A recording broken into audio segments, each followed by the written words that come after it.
Coming on the movie for you guys, and this we're reviewing. This is a movie that I've been wanting to see for a while now. I didn't know if I was gonna actually get the chance to see it, but I actually did, and that is none other than Marshall.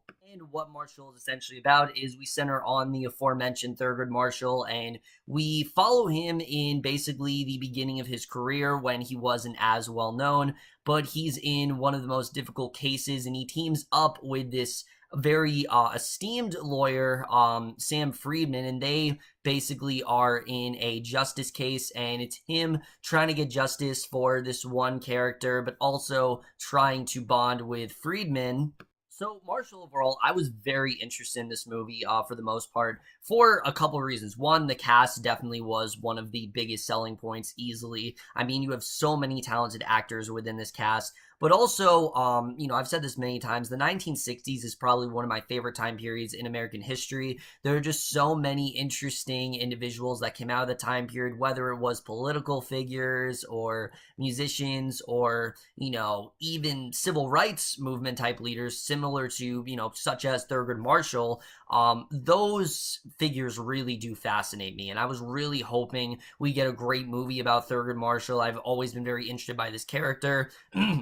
And while Marshall isn't exactly the definitive biopic of Thurgood Marshall, it is still a damn good movie. I really loved Marshall, honestly. There are a lot of things that definitely do benefit this film, but let's just get into starting off with the cast. And like I said, going into this movie, that is absolutely one of the selling points. The cast here from top to bottom, you just have really well-seasoned actors who very much know what they're doing, and I am definitely very impressed by that. Let's first talk about Chadwick Boseman as Thurgood Marshall, who, no surprise here, is perfect as this character. He's got everything down to a T. He's got the charismatic type persona. He's got the very welcoming persona. He's the smartest man in the room, but he also seems to be the most outnumbered. People just don't really support him that much, and I really did love seeing that about Marshall's character. He's someone who, despite the room not really being in favor of what he's doing, he remains firm in his ideology. He remains firm in his ideals of what he's really doing, and I really loved about his character. Boseman continues to show why he's one of the best actors working today, and I don't know if he's going to get an Oscar nomination, but honestly, I think he definitely is Oscar worthy. I really did love his performance here. He did an incredible job in this film, and this really does show that Chadwick Boseman is easily one of the best actors working today, and definitely makes me very excited to see what he's going to do in Black Panther, because if he can do what he did in that with this, I mean, we are definitely in for an amazing performance for sure. And then Josh Gad as well as Sam Freeman. I really did like this character. Josh Gad's been doing a lot of serious work lately. He just did Murder on the Orient Express, and then I saw him in this, and I thought he was just as great as he was in that. Freeman is a character who he starts off, and he's very hesitant to really get on board with Marshall. He doesn't really love the case that's going on, and you can tell that throughout the film, these two do start to bond more, and that's something I really do love, is the chemistry between these two is infectious. They honestly work really well together, especially when they start to get on board with what's going on, and when Friedman starts to kind of get into Marshall's worldview a little bit. I honestly really did love about these two characters. I thought they worked very well together, and I really love what Gad did throughout the film. He gave another really great performance here. And then the rest of the cast here as well is fantastic. Sterling K. Brown, as usual, gives a great performance as Joseph Spell. He started off, he was very quiet and to himself, but then towards the end of the film, I don't know if they're trying to get him an Oscar nomination for Best Supporting Actor, but he has this one scene towards the end of the film where I honestly think he is deserving of that title. He did an incredible job in this film as Joseph Spell, and it's a very similar role to that of The Green Mile. The difference is he's not as much of a central focus here, but the focus is, is Joseph Spell really possible? Is he really someone who is culpable of attempting murder and attempting rape? Could he actually do something like that? What are the qualities that someone has to have to do that? And the film really does examine that quite well. And Brown really channels this in a very well done way. He starts off the film and you don't know if you can really trust him, but he starts to get more and more into the character as the film goes on. He honestly did a really great job here. It's probably one of my favorite performances I've seen from him, but I say that for pretty much everything he does. The guy's just a natural, and he really did a great job here. Kate Hudson as well, I thought was really good here as Eleanor Strubing, who is the woman that is actually, basically accusing Spell of raping her. Dan Stevens as well was really good as Lorne Willis. He is basically the one who remains firm that Spell is in fact guilty of what he did. I thought he did a good job. And James Cromwell, really, I think everyone did a really good job here. There really wasn't a problem with the acting, and I honestly thought everyone gave a really great performance in this film.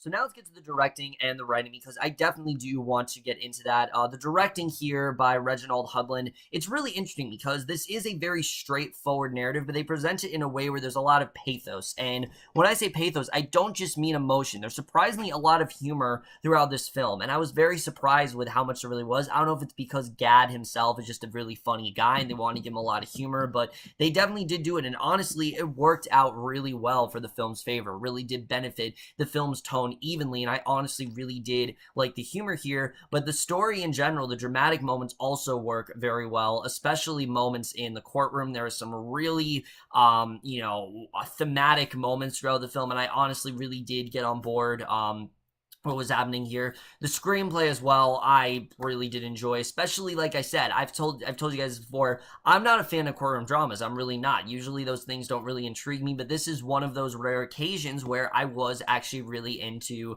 this story, and I really started to get into the case of Joseph Spell. It's a simple case, but it's a very interesting case, and I really did like where they ended up taking it. I thought it was honestly really well portrayed, and the film really does get into the idea of, should someone get justice? Should someone, is someone guilty? Should everything just be black and white? Is there more to someone than that? Should we just outright accuse people of that stuff? I mean, the film really got into that very well, and also the idea of racism. It showed how racism was still a huge issue in the 1960s, how many people were trying not to be racist, even though they were. Specifically, Stevens' character does that a lot, and I honestly really did love the way the film captured that. Thought that was definitely very well done.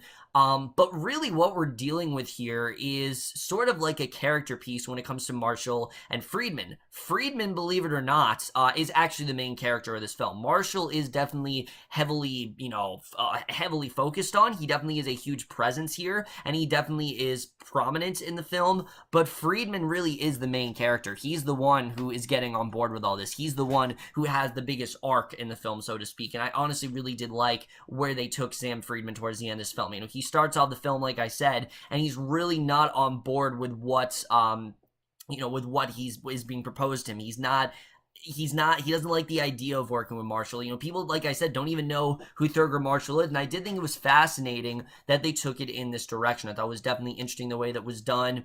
However, I will admit the film is definitely not perfect. The film is often quite predictable, and there were definitely times where I could tell what was going on. Like the way the case went, I pretty much thought it was going to go in that direction, but it still was very well done, and I still did get very much into the case. So again, it's not really faulting the film for that.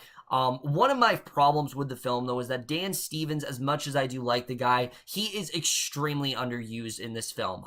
Besides some courtroom scenes and scenes where he is, interrogating Spell, we don't really get that much into his character, and I don't know if it's because Lorne Willis just wasn't that interesting of an individual, but me personally, I wanted to see more of him. I wanted to get more into who he was. I want to get more into his view, especially when you have someone like Stevens. I honestly felt he was kind of wasted here, and it sucks because I love Dan Stevens, but I think anyone honestly could have played his role, and anyone really could have pulled it off. I think the only reason they got Dan Stevens is because he's very popular right now, and they just put him in this film, which again, it's unfortunate because he's much better than this, and I'm not saying he's bad in this film. He's fantastic in this film. I just didn't really think he got enough here. I think they could have used him a lot more than they did. They used him very sparingly, and I feel they could have used him a lot more, and they just didn't, unfortunately. Also, it did take me a while to get into the film overall. I definitely will say that. It took me about, I'd say, 20 or 30 minutes to really get into it. But once these two really started to come together and really start to get used to each other and the case really starts to develop, then I really started to get into it. And from there, it pretty much did keep me hooked in till till the end. The cinematography here also is very well captured. You know, it looks like the 60s. I think they captured that time period quite well. The score, I also really enjoyed a lot of 60s music throughout the film. And the editing, like I said, the film is almost 2 hours long, and I think it definitely does deserve to be as long as it is. It's not a complex story, but there definitely is a lot of parts to it, and I thought that definitely was very interesting. Also, this film kind of sets up a potential, you know, series for this character. And I'm, you know, not saying they're going to do like a Thurgood Marshall movie universe, but similar to what they're doing with Victoria and Abdul, where Judi Dench is playing this character after many years, I could honestly see them doing that with Boseman. I could see him playing Thurgood Marshall again. I could see them doing another Thurgood Marshall movie. It just seems like that's kind of what they're setting up here. And if that is what they're trying to do, I'm definitely on board with that, because people are talking about why don't they talk about the bigger cases. Well, to me, it seems like they are trying to set up something here. They are trying to do more with this character, and you know, not with the, I hate to say character because he is actually a real person, but they're doing more with Thurgood Marshall. They're gonna do more with him, with Boseman as, you know, this figure, and I'm interested in seeing if they actually do go in that direction, because it kind of seems like that's the case with right now. And again, I could be very wrong with that, but it just seems like from where they're going, that very well could be the direction they're going to take this character. Overall, guys, I honestly really did enjoy Marshall. I think it is a very well done courtroom drama. I think if you're interested in the character and you really like the cast here, this is definitely worth seeing. You get a lot of really great performances. You got some really great interrogation scenes, and just overall a very well put together film. And I am definitely going to give Marshall overall a B+. So over, guys, movie with Marshall. Let me know what you guys thought of this movie overall. Love your thoughts. And like I said, I definitely really did love this movie overall. But that's my review. Hope you enjoyed. I'll see you guys in my next video, and I will see you guys for that. Okay, bye.